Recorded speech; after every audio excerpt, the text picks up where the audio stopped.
Hello, here you are. Oh, what am I reading? It's one of my plays called Death of a Salesman. The title is eye-catching, isn't it? Right now, you may be wondering about the plot. Maybe you're asking, what's going to happen? Why will the salesman die? What will cause the death of the salesman? You're curious about the story, though everything is not clear, right? Here, I use the technique of foreshadowing, which gives hints about what happens later in a story. Foreshadowing can help readers expect the unfolding plot without giving up uncertainty or ambiguity entirely. Just like this picture, we cannot tell if it's a goat or a pair of hands from the shadow alone, but at least we get hints from the shape to guess the truth. So what happens exactly to the poor salesman? Oh, let me tell you. It's a tragedy about Willie Loman, who lives in 1940s New York. He's a salesman. Boosted by the great American dream, Willie wants to get rich and be great. He admires his role model, Ben, and regards him as a figure of bravery and success. Ben once invited Willie to go with him to Alaska and make money, but Willie chose to stay.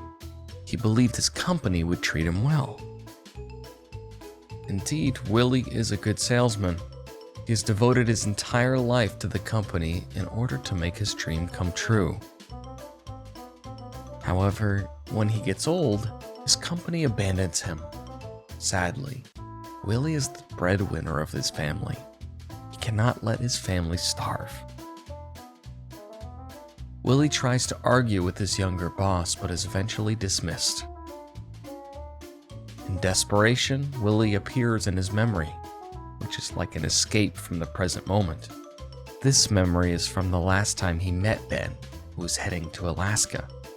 Ben encouraged Willie, and his optimism can still be heard. There's a new continent at your doorstep, William. You could walk out rich. Rich! However, the dream is erased by Willie's dismissal. It's a bitter contrast between the cold reality and Willie's memory. Another technique called a flashback is used here, which makes a contrast between the reality of losing a job and the memory of talking about getting rich.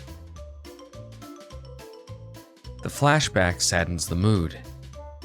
By using a flashback, past events are recalled in the narrative present.